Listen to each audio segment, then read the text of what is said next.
tak omongi ya.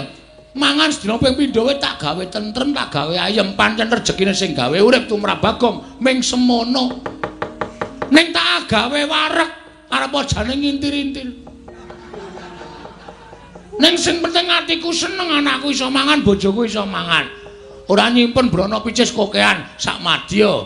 Ora curiga karo kiwa tengene, ora keweden nek dibobol, ora keweden nek dicolong. Ayem matine. Ngono. Apa mbok anggap urip nang alam padang ki sing utama ki ming bondo donya. Ya ngono wae piye? Sabar kok, sabar ya. Watuk ya aku ya ora apa-apa, ora apa-apa. Tangane, mah. Tangan berita nggo idu ora. Padahal ora kowe. Lah nek sagedakan iki arep mboyong karo Semar